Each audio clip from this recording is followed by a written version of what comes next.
The 9th of May, that marks the end of the most horrible war in human history, has long been something beyond a simple Victory Day in Russia. The memory of victory is a national cult, cornerstone of national identity, and source of national pride. The more years pass and this date becomes a more entrenched part of history, the louder and more grandiosely it is celebrated. С Днем Великой Победы! Ура! However, this important date is gradually becoming more controversial and sometimes irritating when entangled with the contemporary developments and geopolitical context.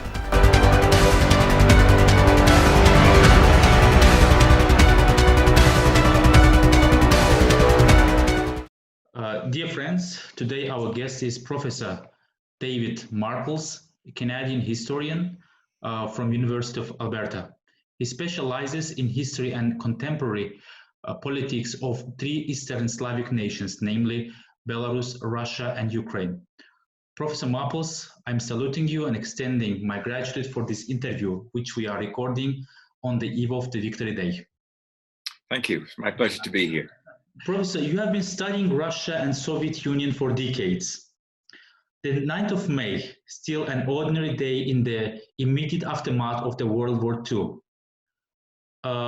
turned into a day off in the mid-1960s, later into a series of grandiose celebrations in the contemporary Russia. How can you evaluate this whole evolution of the 9th of May? Okay. Well, I would start by pointing out that 9th of May is the day the war ended in Europe by Moscow time. In European time, Central European time, it actually ended late on May the 8th. So there was always that slight discrepancy in days. And after the war, immediately after the war, although there was a big victory celebration on June the 24th in Red Square, the date was not particularly celebrated. I remember after the war, well, I don't remember, but I read that after the war, there was a lot of retribution taking place by Stalin against some of the figures he felt hadn't performed very well. People were sent to the Far East or to different labor camps if they'd lost a battle or surrendered to the enemy. And it took some time, I think, before the war began to be remembered again properly. In the Khrushchev period, although there was more attention to the war, there was also a big move towards de-Stalinization and to sort of limit attention to Stalin. It was only when Khrushchev was removed from power and replaced by a clique led by Leonid Brezhnev that the war began to be celebrated in a major way on the 20th anniversary. Mm-hmm. And from that date onward, you began to see a major parade in Moscow. You used to see museums opened, cities named hero cities. There were some hero cities immediately after the war, but this was extended now. And after that time, the day became a non-working day, a holiday, and also if it fell on a weekend, the following Monday was also celebrated as a holiday. So it became a big holiday. And I think it fell, in a long series of holidays in the calendar of the Soviet Union that moved from sort of Easter, depending on when it was celebrated, Lenin's birthday, May Day, and then Victory Day being the kind of culmination point of these celebrations. And I think after the end of the Soviet period, it was once again, not necessarily discarded, but it wasn't such a big occasion anymore until it was revived by Vladimir Putin's presidency, especially, I think from around about 2003, but I started to notice in a major way from 2005, when it was the 60th anniversary of the end of the war. And the 5-year periods in particular now are marked by very big events, very big celebrations, not only in Russia now, but across the former Soviet Union in many, not all the states, but many of them. and even in some of the breakaway republics that Russia has recognized as well. What factors can you list for why the 9th of May has become such a nationalistic celebration, almost part of national identity, something sacral and untouchable in the present Russia? Well, I think it has become part of national identity. It's become the single most important event of the recent past, the past that can at least be recalled by some people who are still living, an decreasing number for sure, but definitely some people can still remember that. And it's also symbolic in the way it's portrayed, which is that Russia, Soviet Union, saved Europe from the so-called brown Nazi plague, so that the democracy that exists in Europe today should, to a large extent, be attributed to the victory of the great Soviet forces, and that these forces were united. And if you look at the sort of narrative of the war, from the Soviet period till today, it certainly seems like a one-way path to the German capital of victory after victory from early 1943 onward. So it's portrayed as a sort of tremendous event, and the losses incurred in that event as the greatest military losses suffered by anyone in warfare to this time. And that actually even includes things like the dropping of atomic bombs on Japan, where there are a lot of victims. But overall, the figures bandied around for the number of Soviet victims are the highest in the war, with the exception of the Chinese. But there you've got a civil war intervening as well, so it's a little complicated. But so it is a symbol of nationhood in a nation that needed to find its feet after the end of the Soviet Union. It needed to come up with some event that would unify the country, and on which most people could agree that it was an achievement, but also one that involved a lot of suffering and sacrifice, and that it should always be remembered. And I think you've also got a little residue from the Cold War, where, you know, one time you were in this alliance with the West, United States, United Kingdom, British Empire, and then almost immediately after the war, it began to break apart. And by 1948-49, it's turning into a Cold War that is going to last another 4 decades. And Russia, Soviet Union, I'm using the terms interchangeably, I shouldn't, but the Soviet Union, according to some Western interpretations, lost the Cold War with the disintegration of the state. So in a way, it's also a way to counter that interpretation of the Soviet Union as a failure, and instead to perceive it as something that was a major force for a long time, but then began to split for various reasons. I penned an article 4 years ago. I wasn't so creative, and entitled my writing "Victory Day Cult in Russia," just like our conversation today. A comment below this article claims that the nowadays nationalistic celebrations of V-Day in Russia is a reaction to a decades-long Western denial of the essential role of the former Soviet people played in the defeat of Nazism and the liberation of a big part of Europe. The denial could be associated to Cold War stereotypes and propaganda on the Russians. How did and do Westerners, for instance, your fellow Canadians, I mean ordinary pupils and students, learn about the Soviet contribution to the end of the World War? Yeah, it's a good question. I mean, in the school system here, there's no formal history taught as a single subject. It's more a part of social studies. But the curriculum does include 20th century and in particular the Soviet Union. That's part of the curriculum, and I've actually seen the textbooks that focus on the war here. I would say the emphasis on the Soviet contribution to the war is much smaller than it is in Europe, and probably much smaller, well, obviously a lot smaller than it is in Russia itself. Russia is seen as part of the alliance. Stalin is part of the alliance. But there's attention to a number of things that would sort of undermine the official interpretation today.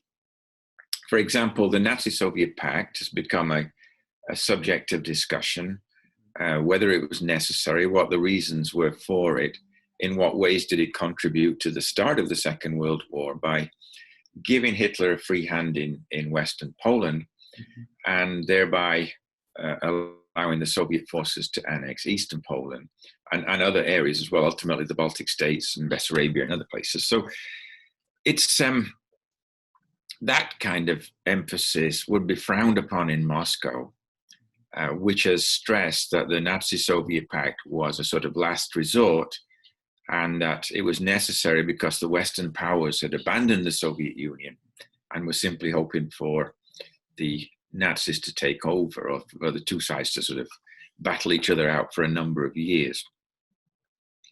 The number of victims in the Soviet Union is something I think that's been understood only recently, and I would say more in higher educational institutions than in the school system. I mean, people know about battles, they know about Stalingrad, they know about tank warfare at Kursk. You know, this is a video game here, and it's very popular. They can tell you the length of the turret of the tank and how far it can fire and things like that, but they don't understand the scale of the losses.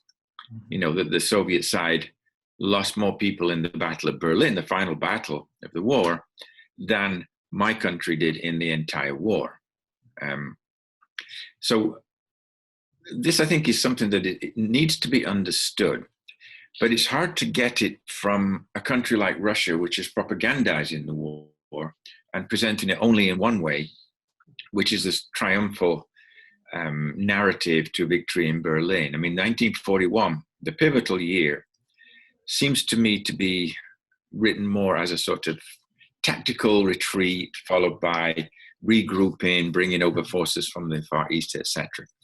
So we don't have a clear idea. And after 1948, as I mentioned, Russia, Soviet Union was the enemy in the Cold War. It was portrayed in every negative way possible. There were, of course, some negative features, but these have been emphasized. And I think in my country as well, if you look at the European populations who settled here, aside from the Western Europeans, the biggest group is the Ukrainians. And the Ukrainians who came here after the war had a very nationalistic interpretation of events and a very Russophobic one, so that Russians were always portrayed in a negative light. The other thing, and you mentioned it briefly, is who is responsible for this sort of onslaught into Europe, the different peoples of the Soviet Union.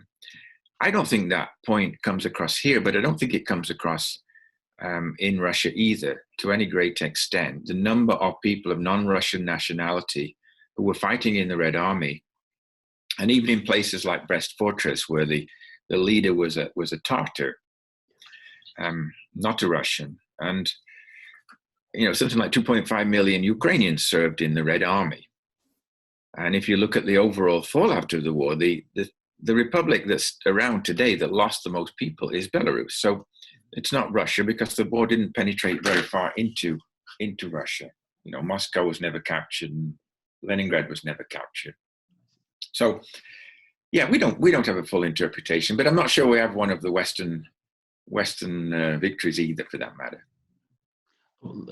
Professor, let's then continue what you just mentioned. The Soviet victory over Germany should not be understood as Russian victory only. The Russian propaganda tries to Russianize or Russify the whole Soviet victory. In fact, it was a combined effort of all Soviet peoples in the context of Great Patriotic War. I do not want to diminish the contribution of all other nations across Europe, but within the context of Great Patriotic War, all ethnic groups, other peoples within the Soviet Union also played quite a big role in this victory. Belarus and Ukraine, which you just mentioned, along with Russia, served as battlefields, endured hardships, and thus deserve credits for this victory too. What does the 9th of May mean in Belarus and Ukraine? In Belarus, it's the most important day of the year, with the possible exception of July the 3rd, which was the date for the liberation of Minsk in 1944, which is the national holiday. But 9th of May, ever since, no, that's not correct, not since Lukashenko came to power, but roughly from 2003 or 4, the war came back as the single most important event in Belarus. But interestingly, the interpretation brings in more and more Belarusian angles that most people in Russia probably wouldn't recognize. For example, the role of the partisans is stressed greatly, and the partisans were based in Belarus. The official leader of the partisans was the Communist Party leader in Belarus, Ponomarenko.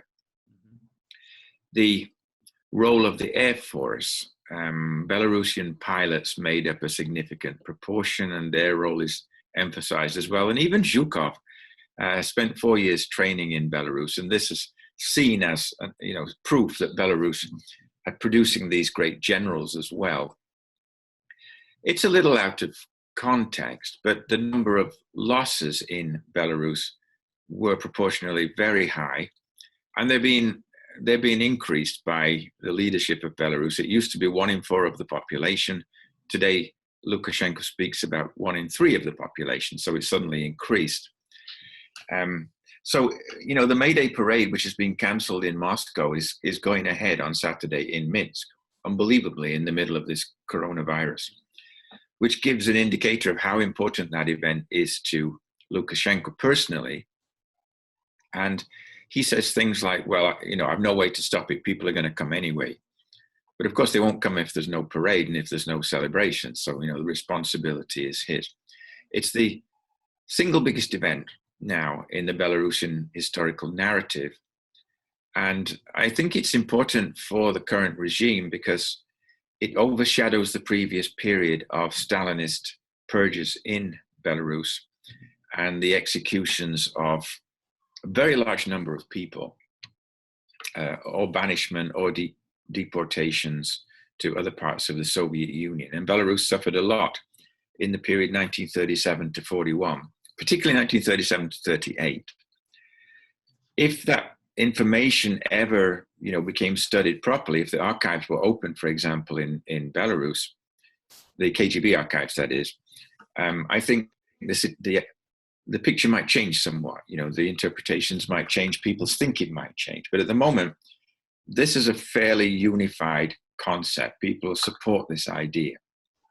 In Ukraine, it's a completely different story because it's a divided legacy. You have almost 2 completely different historical perspectives struggling to take over in Ukraine. One is the same one as in Moscow and Minsk, but that's increasingly confined to a smaller area in the east of Ukraine and in the southern regions. I would have said Crimea, a few years ago, but certainly Crimea would fit into that picture as well, which is of, the Soviet victory first and foremost.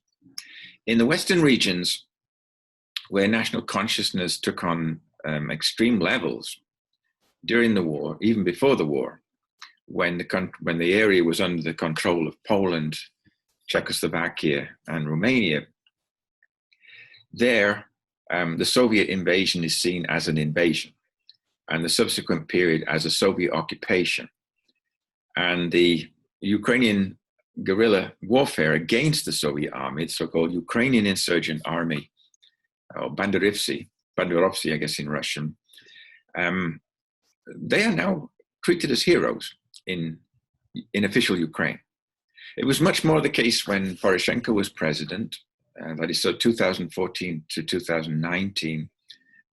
It's not so clear-cut today, but nevertheless, Ukraine has more or less begun to change the image, and it doesn't recognize May the 9th. It recognizes May the 8th as a general day of liberation of Europe.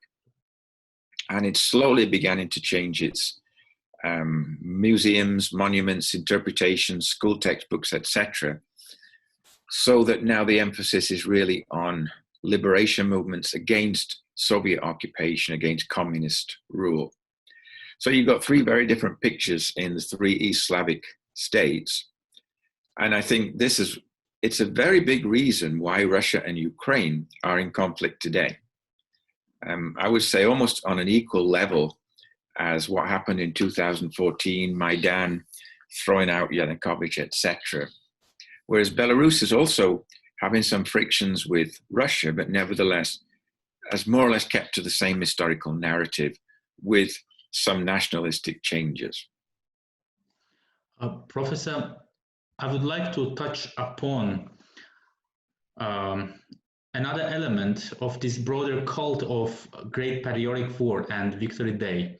It is a semi-legendary image of Stalin constructed in present collective memory of many Russians.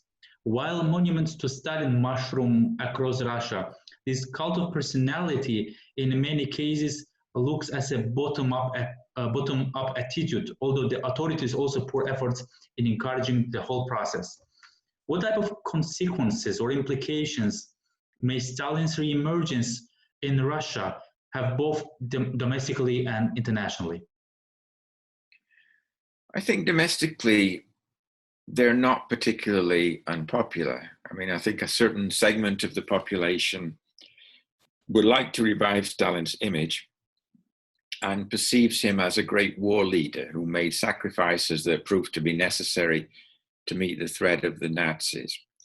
It's not a very objective look at history and how Stalin's rule developed, but nevertheless it's a prevalent one.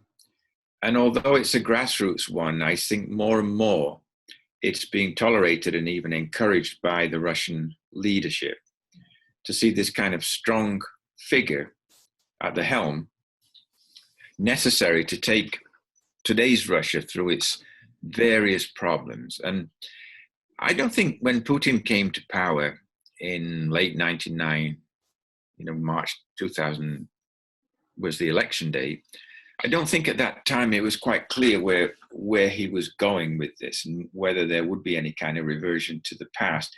He appeared as a fairly pro-Western, even liberal type figure from St. Petersburg, after all, the most Western-looking city of Russia. And only slowly did he begin, I think, to change, pushing back against the expansion of NATO into Eastern Europe and countries joining NATO that he felt should be much more loyal to Russia and still had large Russian populations. And I think that was always seen as a big problem. And then subsequently, when the narrative of the war began to be expanded again, it was impossible to leave Stalin out of this description of what had happened in the past. You had to have a leader, and Stalin was obviously that leader. There's nobody else who could possibly get in there except perhaps Zhukov, but Zhukov was too controversial, I think. And besides, Zhukov was never in power. And Stalin could be resurrected after a certain amount of time. I mean, he needed some time. And I think the important thing then is to more or less rewrite the past so that Stalin's role is not quite as vindictive and evil as it appears. I mean, Stalin and Hitler cannot be compared, as historians like Timothy Snyder have done in the West.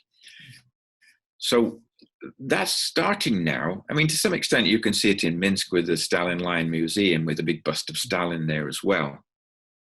And it's not been too difficult to do because, there's a lack of respect, I think, for the moves towards democracy. They're all seen as periods of disaster. The 1990s in particular, when the great experiment of market reform and Boris Yeltsin, seen as absolute chaotic period when Russia suffered a financial collapse and the West was more or less dictating policy. And now you have, this strong leader emerging who's increasingly looking for reasons to extend his period of power. I mean, after all this time, he has to come up with something new, right? And you can't simply keep attacking people. You have to have something that will generate interest in the minds of the electorate, which is increasingly bored with seeing the same figure, every day on television. So I think in Russia, it might become a kind of new symbol, not only of the war, but also of Stalin as the leader of the war. As for the way this is perceived in the West, I would say it's not really one of horror, because the West doesn't focus on the historical past like the East does. I mean, there's no need so much to do that. The war is a subject of movies, is a subject of interest for video games and things, but it's not sort of the focus of attention. I mean, today, if you had to ask people the 10 most important issues that they think about daily, it would not be in the top 10. Whereas I think in Russia, it would be, because of the focus of May the 9th and this time of year. So, nevertheless, there's concern, because it seems that Russia is really rewriting history. And for countries like Poland, for example, this has become quite important, because Poland is now being portrayed as the country that started World War II, which is kind of ridiculous when it was the country that was occupied to start World War II. And Putin himself is putting himself forward as some kind of quasi-historian figure. You know, he shows up with documents which he claims to have got from the archives, etc. You know, this is a far cry from when Volkogonov was given permission to go through the Soviet archives and come up with different interpretations of the Soviet leaderships. Now you've got the leader of the Soviet Union himself claiming to be the interpreter of the past.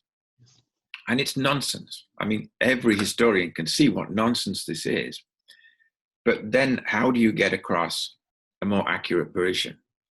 You cannot even publish a PhD in Russia if it's accused of historical revisionism about the war.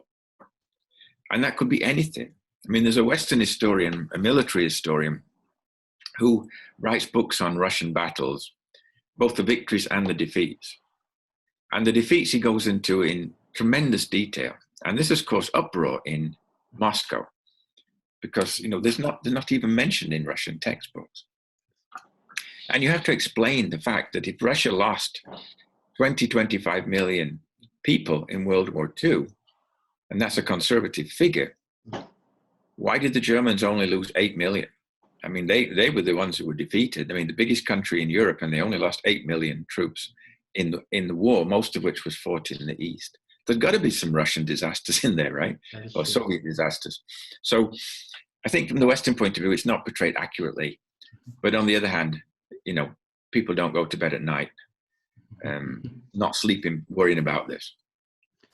Let's continue at this very topic a little bit. All this Russian obsession about Great Patriotic War, Victory Day, all the symbolic elements that surround this obsession, including solemn military parades, black, orange ribbons, immortal regiments, night wolves, monuments and graves of Soviet military men in Central European countries. To what extent do all these elements, or some of them, influence the perception of Russia abroad or Russian foreign policy? Mm-hmm. Yeah, it's a good question. And I would say that in many of the countries that are on the border of Russia, the perception is that Russia is an aggressive country that would like to make, if not a direct military attack, at least some kind of propaganda against their countries to undermine their governments, especially if they're countries that have Russian minorities, like the Baltic states, for example, Ukraine, Belarus, where, you know, Russia really is not a good neighbor. I think that it's a clear enough indication. It's not a good neighbor. And you see countries that are bordering Russia, and they all seem to have problems. The countries that are furthest away from Russia have the most benign perceptions. I mean, the European ones. For example, the perception of Russia in Italy, or even for that matter in Germany, is much better than the perception in Poland or Ukraine. I would say not all of Ukraine, but central Western Ukraine. And I think, you know, in some cases, Russia has shown outright aggression, not outside the former Warsaw Pact, for example, but certainly in what it considers to be its neighborhood. And that neighborhood includes the Baltic states, it includes Ukraine, it includes the Caucasus, Armenia, Georgia, Azerbaijan, all those countries are considered it, but they're also now part of the focus of the European Union, sort of neighborhood of the European Union. And therefore, you've got this conflict situation. And the perception of Russia is different in some than others. I mean, for example, in Armenia, it's quite benign, I would say. You know, of the Caucasus countries, Armenia is the closest to Russia right now. Moldova, for example, is a little wavering, but right now it seems to be fairly sympathetic toward Russia. And in others, it's quite different. It depends on geography, it depends on the political situation, and it depends on minorities, the minorities within the country. For example, in Georgia, with the Ossetians and Abkhazians being more pro-Russian and wanting to break away from Georgia. So I would say there are a lot of fears of Russia. And ironically, in a way, if you think about the Russian economy, is something like the size of Italy's economy. You know, the GDP is about the same as Italy.